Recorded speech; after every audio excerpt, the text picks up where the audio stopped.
Baiklah, selanjutnya video pembelajaran kita adalah kenaikan titik didih larutan. Kenaikan titik didih larutan atau delta TB.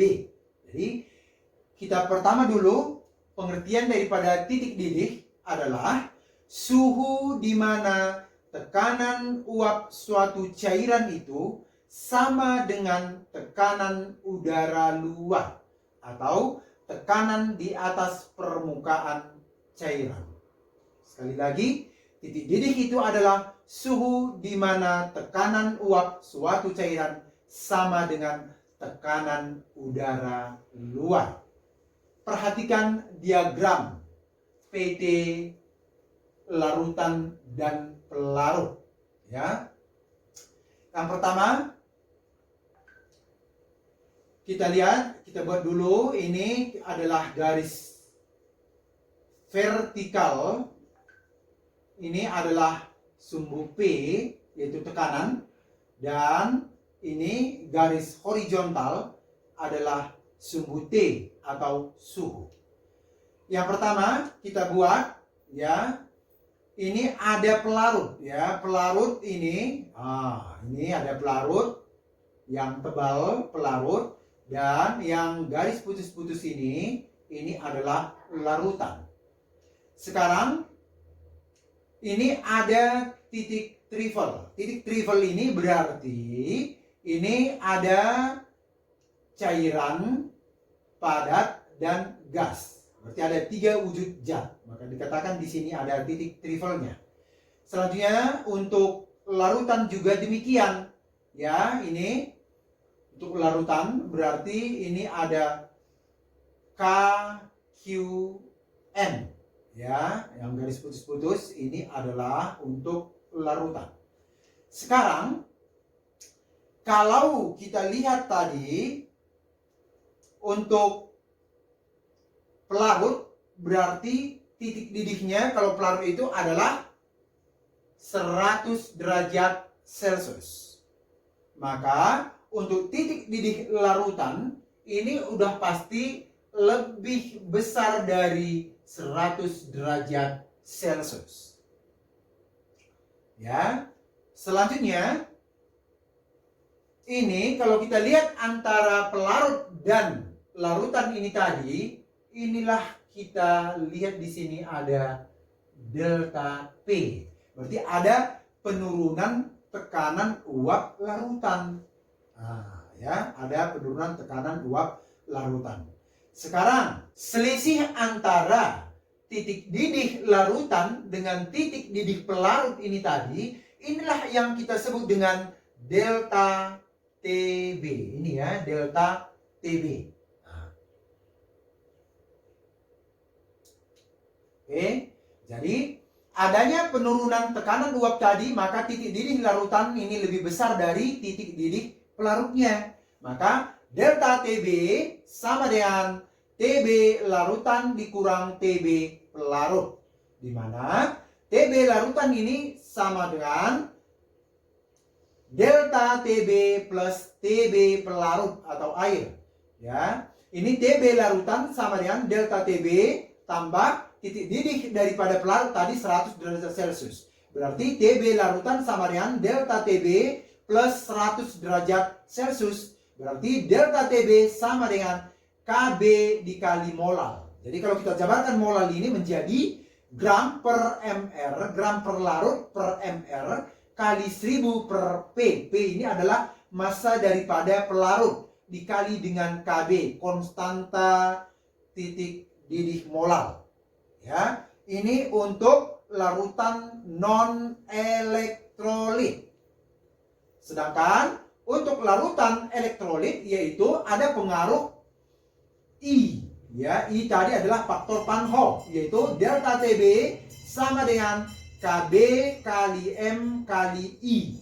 Atau kalau kita jabarkan sekali lagi, KB sama dengan gram pelarut per mr zat terlarut. Sorry. Matikan dulu. Pelarut pula. Iya. Kita lihat untuk larutan elektrolit yaitu delta TB sama dengan Kb kali M kali I. Jadi ada I pembeda dengan larutan non-elektrolit ya. Kb sama dengan gram zat terlarut per mr zat terlarut dikali 1000 per P. P adalah berat daripada pelarut atau massa daripada pelarut dikali dengan I. I tadi adalah faktor Van Hoff, yaitu I tadi adalah 1 tambah N kurang 1 kali alfa. Ya, inilah rumusan daripada kenaikan titik didih larutan.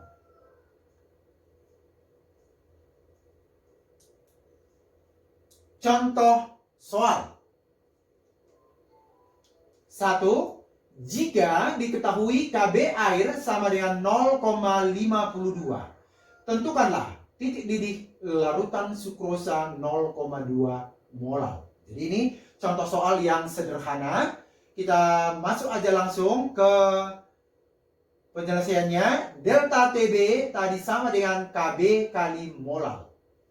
Maka delta Tb sama dengan Kb-nya tadi adalah 0,52. Molalnya yaitu 0,2, berarti 0,52 kali 0,2 sama dengan 0,104 derajat Celcius. Berarti yang ditanya adalah titik didih larutan. Berarti titik didih larutan sama dengan titik didih pelarut ditambah dengan delta Tb. Berarti titik didih pelarut tadi adalah 100 derajat Celcius tambah dengan 0,104 derajat Celcius. Berarti sama dengan 100,104 derajat Celcius. Masuk ke contoh soal kedua.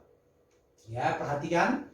Jika 8,4 gram senyawa X dilarutkan dalam 400 gram air dan memiliki titik didih larutan 100,218 derajat Celcius dan diketahui Kb air sama dengan 0,52.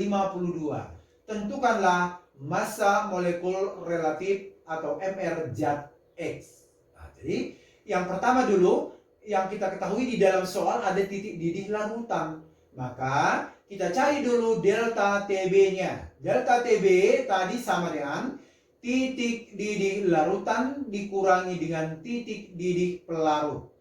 Atau sama dengan titik didih larutan dalam soal kita 100,218 derajat Celcius dikurangi titik didih pelarut yaitu 100 derajat Celcius sama dengan 0,218 derajat Celcius.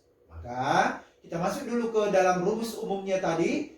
Delta Tb sama dengan gram per mr dikali 1000 per P kali dengan Kb.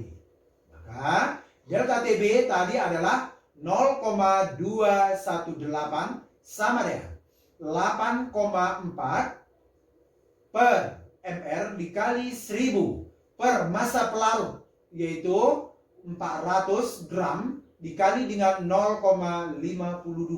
Maka kita buat mrx sama dengan 8,4 kali 1000 kali 0,52 per 0,218 dikali dengan 400. Berarti hasil akhirnya mr zat X itu sama dengan 50. Soal yang ketiga atau terakhir ya. Andi melarutkan 5,85 gram NaCl, mr-nya sama dengan 58,5 dalam 200 gram air. Jika NaCl dalam air ini dianggap terionisasi sempurna, tentukanlah suhu saat larutan tersebut mulai mendidih. Diketahui Kb airnya sama dengan 0,52 derajat Celcius per molar. Maka kita selesaikan. Delta Tb sama dengan gram per mr kali 1000 per P kali Kb kali I. Ingat, I tadi adalah faktor Van Hoff NaCl, yaitu larutan elektrolit ya. Maka I-nya tadi sama dengan 2. Maka gram terlarutnya 5,85 per mr zat terlarut 58,5 kali 1000 per massa pelarut 200 dikali KB 0,52 dikali dengan I sama dengan 2. Berarti delta TB sama dengan 0,52. Maka titik didih larutan ini tadi kan delta TB ditambah dengan TB pelarut, berarti TB pelarut tadi 100 derajat Celcius, berarti TB larutan menjadi 100,52 derajat Celcius. Demikianlah video pembelajaran kita kali ini. Sekian dan terima kasih.